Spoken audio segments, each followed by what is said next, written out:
Rooks are also long-range pieces. These are pieces just like the bishops, just like the queens, that from far away from their camp, from one specific square, they could attack and control a lot of territory, right? And a few things before we start getting into concrete examples. Rooks, we know they love to be on open files. And I know you know a lot of this by now because we talked about pawns, and pawns determine if the file is open or semi-open or closed. But essentially, an open file is going to be a file like this one that we have right here with no pawns in the way. It's like a road, like a highway that rooks could use to enter enemy territory. So we like to be on open files with our rooks, not only to attack, but to actually penetrate. Like we are all familiar with the old back rank checkmate. Because we are on an open road, we can go all the way down, checkmate the enemy king, right? If we happen to be behind this pawn, it's not going to happen. So that's why rooks need to be as good as they can on open files. Now, let's say the black pieces, actually, they have this pawn on h6. Let's say I do a silly move here because I didn't see the checkmate, and they do h6. Well, even if we don't go to the back rank, there are other ranks that we like. So we like open files because we can penetrate, but better than being on an open file is to be in enemy territory. Like imagine if instead of going to e8, no checkmate in this case, what if I go to the 7th rank, which is a very strong position for the rooks. Now I'm attacking pawns at their base. This is where the pawn chain begins. And I'm going to be almost for certain I'm going to be collecting some pawns. I'm going to be at least putting pressure on them. Now, just to see it a little bit more clear, let's say here my rook actually gets to the 7th rank. Now, I'm attacking a pawn at the base of this pawn chain. Going after the b6 pawn, not a big deal, it's defended. But this pawn, there will never be a pawn behind it to defend it because pawns start on the 7th rank in this case. And then the other benefit of being on the 7th rank is that you cut off the enemy king, not only keeping it from getting activated, but imagine if this other rook gets on the back rank, right? So now you have the 2-rook checkmate. Of course, assuming there is no other enemy rook back there, right? So we so far got rooks like to be on open files. More than that, they like to be on the 7th rank. But more than that, what's better than 1 rook on the 7th rank? 2 rooks on the 7th rank. Like, for example, in here, let's say they go over and defend the pawn, right? So white has 1 rook on the 7th rank. We're going to bring the other rook to that open file, to that road. And let's say they do just a silly move to show my point. We get behind the pawn to attack it, and just like that, we go from having 1 rook on the 7th rank to having 2 rooks on the 7th rank. Now, for certain, this is game over in my mind. Not only am I going to collect this pawn, it's 2 rooks that could collect almost everything, but even if they move it up, now we have some checkmate threats. So king comes over, check. Yes, I could get this pawn and then the other pawn, or I could do, let's say I go after this pawn, and my opponent goes undefended. Just like that, I have a checkmate threat. So this is how overwhelming, how powerful the rooks are on the 7th rank. So whenever you cannot go wrong with it. Sometimes, even if you're down material, you're down a pawn or 2 pawns, you manage to get your rooks that deep into enemy territory, and you win the game. Now, I keep talking about the 7th rank, the 8th rank. By the way, also the 6th rank is in enemy territory. Like you could go to d6 and you still putting pressure on enemy pieces, right? But I want to make clear that I say the 7th rank because it's from white's perspective, right? This is the 7th rank. If I flip the board, the black pieces also want to get to the 7th rank, but we're talking about this one right here, right? Where the enemy pawns are, where I could cut off the enemy king. And even though this is the 2nd rank, I like to call it the 7th rank because from black's perspective, that would be 1, 2, 3, 4, 5, 6, the 7th rank. But you get the idea. It's just getting into enemy territory, hitting the base of the pawn chains, and cutting off the enemy king or attacking the enemy king. Now, with that said, I hope this is pretty straightforward. So we already know rooks like to be on open files. They like to be coordinated. Just like I said, when I talked to you about the bishop, I said, hey, bishops like to be on open diagonals. But in order to maximize their power, we combine the bishop's power with other long-range pieces like the queen, like the rooks. Now, rooks also like to be connected with each other or with the queen. So a queen and a rook is just as powerful on the 7th rank, for example. So like to be on open files, like to be deep into certain ranks. They like to be connected. And of course, I cannot forget to remind you that that is why in the opening we keep saying, hey, you have to develop your pieces quickly, your minor pieces, your knights and bishops. You need to castle to be able to connect the rooks. These rooks cannot wait to look at each other, get connected, and to get into open files and penetrate. So as quickly as possible, you develop knights, bishops, castle, and connect the rooks. Now, with that said, there's something here that um, I didn't add to this course initially, but lately I've had a few of my students ask me a very specific question. For example, this position is from a quick game that I played online, and I'm showing it to one of my students, and I'm asking him to evaluate the position, and I'm expecting him to be like, hey, king in the center, that's a huge red flag. I want to attack the king with the rook, right? Now, that comes to mind to my student, but he asked me, why did I think automatically of the A rook to go to the E file? Like any of the two rooks could go here to attack the king, right? And well, we had this discussion. I figured I would show it to you here in this quick video. Maybe not a big deal, but it couldn't hurt. So we gotta remember that the rooks, we want them to be active on open files. When it's time to pick one rook to go to a file, we want to pick the one that is not active, the one that is not doing much, the one that hasn't developed. And in this case, this rook already moved at least once in the game. Not only that, it is in a very good file, creating a battery with the queen. So this one is good where it is. The other rook, it is behind a pawn. It hasn't moved at all. So it only makes sense to bring it over to attack the king. And this is a quick parenthesis at the risk of talking too much. This is a student of mine that is a very gifted player, and we've been fitting him very advanced concepts and tactics and calculations. But sometimes we forget that these basic things might be questions that they have, right? Especially if they're kids, they might not ask so many questions. So it's good to always pay attention to the basics and have a good foundation. Now, just to show you quickly in this game, after we control the open file, that king moved over. That's a red flag. What? King in the center? Well, now with the help of the bishop, remember how I said bishops and rooks like to connect and work together? Boom, we go in there. If the queen wants to take the rook, I'm happy to get a queen for it. And after the king kept going over, g1, well, check, and this is over. Like even if they block, we keep attacking, and again, everything is defended. If the king goes to g3 like it happened in the game, now too many pieces around that king, so the bishop comes in. If they take with the bishop, well, check, and notice how all of this began with a rook attacking, penetrating, hitting that king, and then right here you could finish it in so many ways. Like I think even this is checkmate. You could do bishop f5 and then checkmate, right? And in the game, actually, after bishop f4, black pieces took on g4, then this knight is coming over. You could win this in so many different ways, but knight e5, always happy to bring more attackers. It is a fork, or you could just go in and bring the queen closer and then finish it with checkmate. Now, this was not planned to put it in the course, but it happened to me like yesterday, I think, and I wanted to bring it to show it to you. Just like this other position here quickly as well, just to reinforce that. Let's say it is white to move and we want to improve our rooks. Where do we put them? Which one do we move where?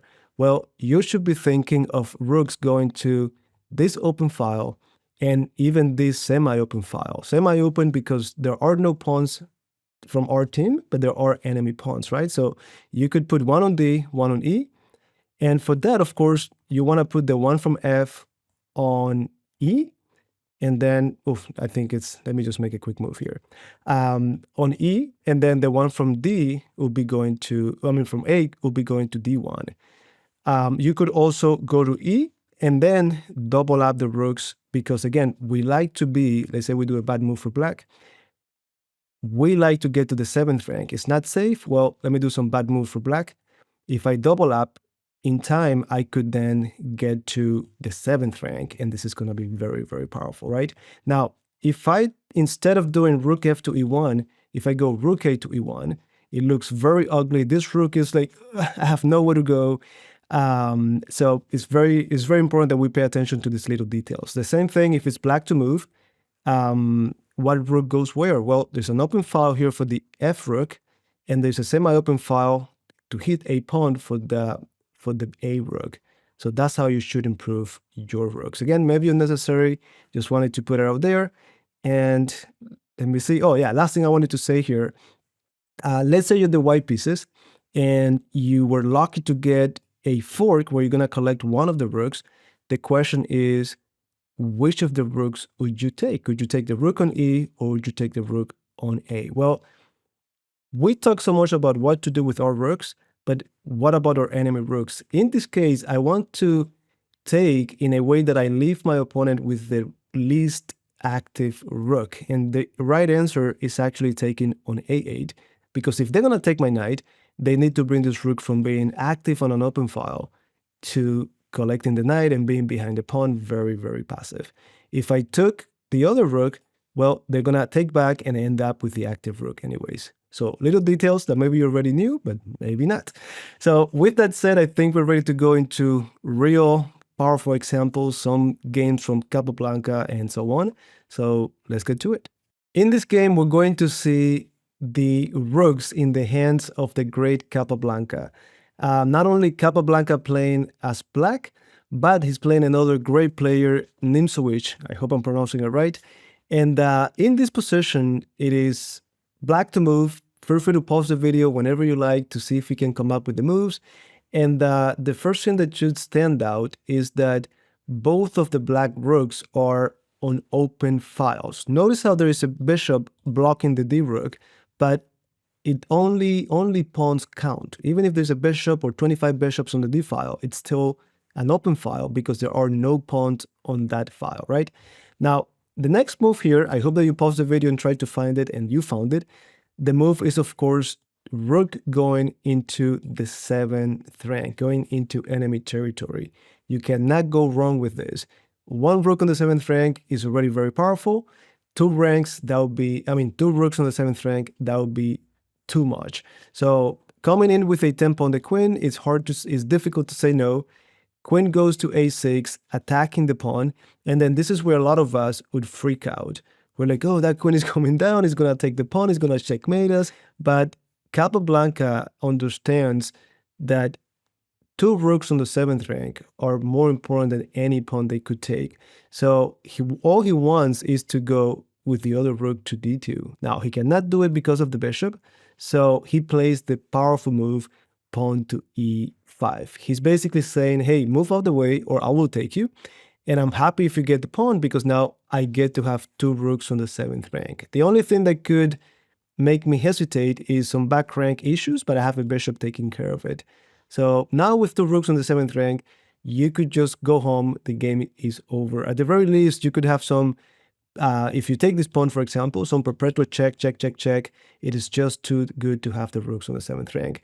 Now, something that I do, like if you remember the game that I showed you where Carlsen was playing in the middle game with opposite color bishop and he sacrificed the pawn to open up the queen. Those are things that are difficult to accept and do, but you have to trust these principles. You have to close your eyes and say, you know what, the principles are there for a reason, and sooner or later you will get the hang of it. In this game, we have queen to b7. If white had defended the pawn on f2 from the two rooks, well, feel free to pause the video again. Very nice move by Capablanca. We have queen to e3, collecting the pawn, adding more pressure on the f2 pawn. And if they take, well, you can see the power of the two rooks. Check, coordinated, check, and then checkmate. Very, very powerful. So in the actual game, we have Nimzowitsch, of course, understanding this. He goes queen to b7. Give me the pawn on f2. This is already very promising. Pawn to g4 so that they can defend these squares on the 7th rank. Queen to e6. The queen goes from the queen side to the king side where the enemy king is in order to join the two rooks. Again, rooks like to be coordinated. In general, our pieces have to be working together, but rooks and queens, that's just too much. So bishop g3, then more powerful moves, rook takes h2, and queen f3 just defending. If they had taken on h2, we have capture on g4. If the king goes to, well, if the king goes to f1, well, we have check. Forget about blocking because queen and rook working together. And then after check, we simply have checkmate. And again, rook and queen on the 7th rank, too powerful. Look at these passive rooks simply doing nothing. If instead the king goes to h1, queen h3, checkmate on h2, there's nothing they could do. We're threatening checkmate on h2, on g2, and there's nothing the white pieces could do. So in the game, after rook h2, very powerful move, we have queen f3, then check. We give the 2 rooks for the queen. Many times, 2 rooks could be better than the queen. It's 10 points, 5 plus 5 of each rook, more than the queen. But in this case, the white rooks are not coordinated. They're not able to do much. And black pieces also have pawns. And we have talked so much about pawns. These are already past pawns just to show you how the game finished. Nothing special, but h5, not only opening up escape for the king, but also putting this pawn in motion. Maybe we could promote. But also, since the bishop is pinned, we'll be happy to add more pressure to it and collect it, right? So rook d4, queen goes back, then a5, take, bishop e7. The bishop starts to come out to participate with the queen. Bishop f6. That bishop just went from being passive. It served its purpose defending the back rank. Now it's going to a better position. And then after a few more moves, we have the white pieces resign. It's just a matter of time before the pawns and the queen and the bishop outplay the white pieces. So I hope that regardless of what you think of how the game ends, and feel free to take that final position and finish it against the engine as practice to see if we can convert. But I hope that this idea of rooks on the open files in order to penetrate starts to become more and more second nature to you. All right, so let's see some quick exercises from the positions that we have worked on. Just make sure that we really digested that information. We already saw how rook to c2 was played here by Capablanca, right? Just getting the rook to c2. And then the white pieces decided to go queen to a6. Now, what is the killer move here to continue with the initiative, to continue to activate our rooks? Well, I hope that you're pausing the video as we're going through these positions. E5, of course, giving the pawn, and we get 2 rooks on the 7th rank. Now, that's very important. If you get that, congrats. But we also have to talk about the better move actually here for white. Instead of queen a6, it was a better move to go queen to d1. And then question for you is, after queen to c4 by black, what do you think white should have played? Well, I hope you thought of trying to liquidate this. Active pieces in my territory. If I flip the board, if I'm white, I'm not enjoying this. So of course, rook to c1 would be the way to go just to simplify. If I'm being attacked, I want to simplify. I want those attackers to leave the board. If I'm attacking, I want to keep them on the board. And that's why here, maybe black continues with rook c8, but then I'm going to liquidate. And even though this rook is better than my rook, well, it is not the same thing. It's not the same having 1 rook in the 7th rank than having 2 rooks and a queen attacking my pieces. So just little details. Of course, Nin Sowich is not that he's not a strong player, very strong player, but it's not that easy to find these ideas, especially under a lot of pressure in an actual game. But it's good that we see these ideas in practice. Now, another quick exercise here. After bishop to g3, what was the killer move here for the black played? Well, we have rook to h2. Of course, rook to g2 is also interesting, but rook to h2, and then if the bishop takes, queen goes in, combined with the power of the rooks on the rook on the 7th rank, it is just too much. Going to f1, check. We cannot checkmate yet because of the queen, but we go on the dark squares and checkmate. Or also, if the king happens to go to the corner, queen to h3, it is a silent move, it's not a check. And even though they could move all of these pieces, there's just nothing they could do. They could maybe delay it by sacrificing the queen, but it's not going to help. So there you have it. Just practicing. Make sure we're getting this. Making sure that we have this under control.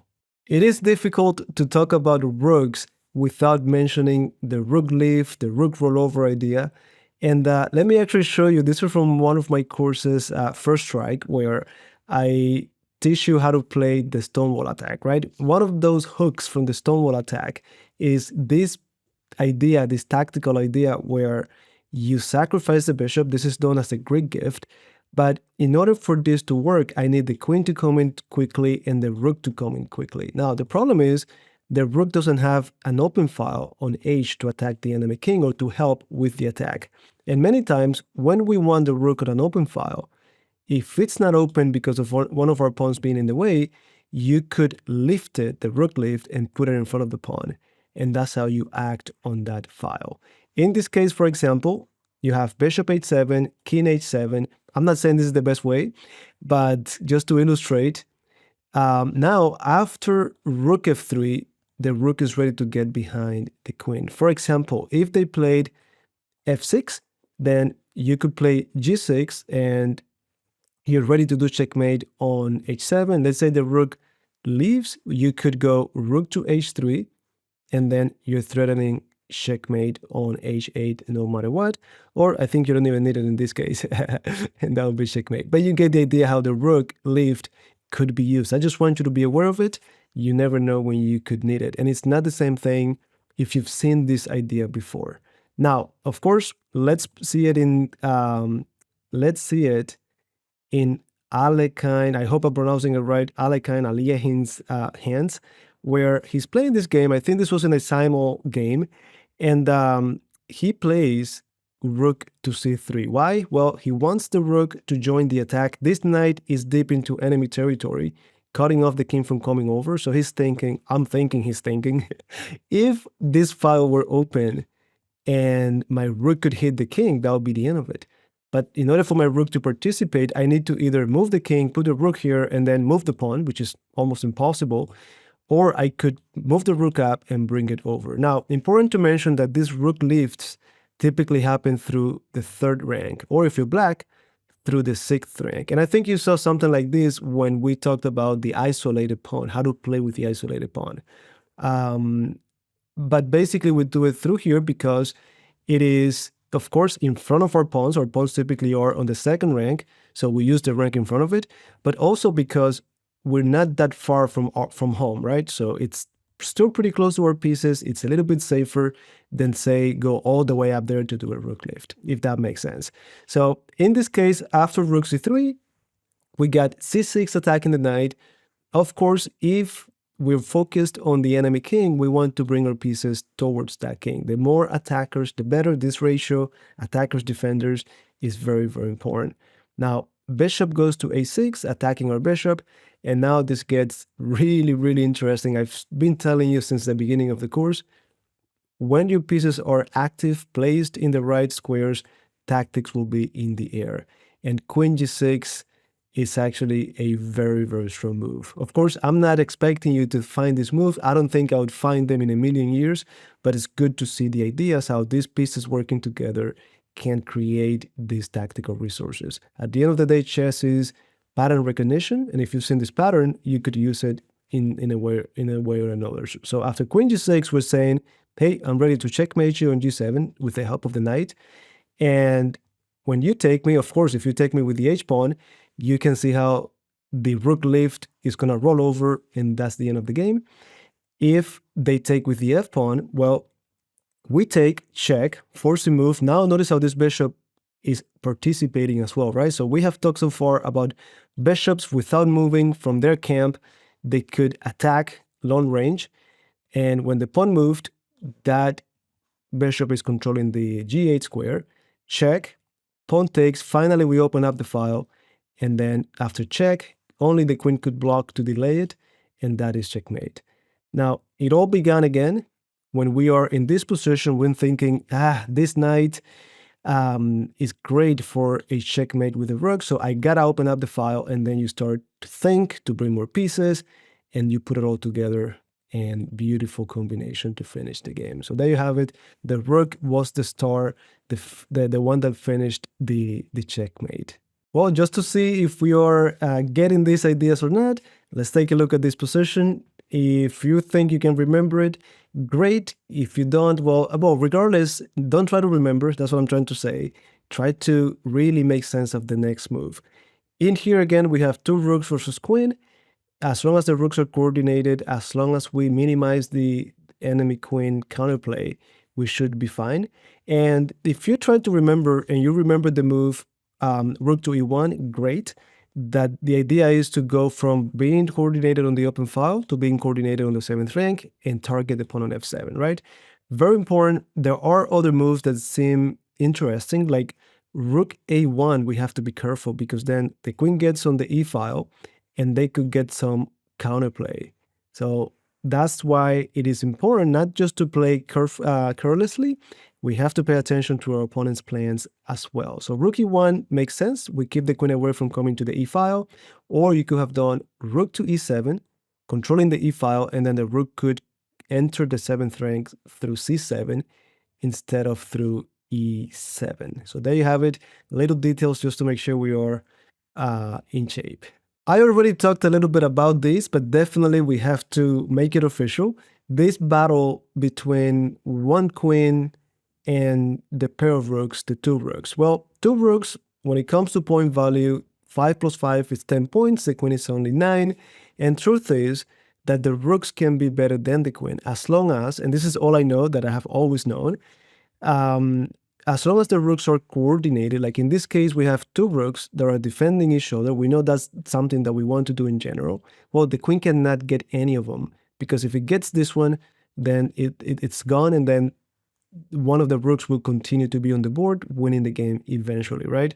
If the rooks are not coordinated, if they're difficult to coordinate, like imagine one rook being on h1, the other one being on a8, then the queen separated could target them individually and collect. Now, something that is very annoying about playing against the two rooks with one queen is that when the two rooks line up, let's say against the target, let's say against this pawn, two rooks lined up, then one of them collects the target, the other rook defends it. It's very difficult. It's 2 versus 1 at the end of the day, right? In this game played by, I mentioned already Kramnik as one of my favorite players ever. He's playing with the two rooks against another very strong grandmaster. And after rook e1, notice how the rook is going from being connected on a file to trying to connect on a rank. And that's what we really, really want, right? So rook e7, there was nothing they could have done to stop this from happening. f6, and now after rook d7, you can see how the rooks are basically saying, hey, we can do whatever we want. What are you going to do about it, right? So the queen moves away. f4, threatening checkmate. So there you have it already, the two rooks being very, very annoying. g5, making this available. King h2, we're going to go through the moves, just cruising, just for you to see the dynamics of the rooks, right? How no one can do anything to them. Pawn takes, king takes, they're going after the h pawn, check, the king goes over. Now we move away. If I just get the pawn, we lose the rook, right? So let's move the rook away with a tempo on the queen, and the queen can do nothing about that. Check, give me the pawn. So the first target fell. And of course, I'm looking around as white here, not to fall for any checks or any forks where my rooks fall now that they're hanging, they're not connected. So queen b1, check, and immediately we get the other pawn and we connect the rooks again. Needless to say that if they took, we transition into a very simple king and pawn endgame. We have two pawns that are passed pawns with the help of the king. This should be pretty easy for you to convert. So after they took the other pawn, the king moved over, and then this is just a matter of being patient and continuing to attack the king, pushing it to the edge, and sooner or later, we're going to get that checkmate. Many opportunities where the queen could take and then get both rooks, but then they walk into an endgame that they're going to lose because of the pawns. So rook a7, and we talked about this already, checkmate threats. They say no, but now the fork is unstoppable. That's it. Nothing they could do. And with everything liquidated, this should be a very easy endgame for you to convert. If you don't think so, feel free to put this position against the engine, practice it, or practice it with a friend, but always keeping an open mind about transitioning into an easier end game.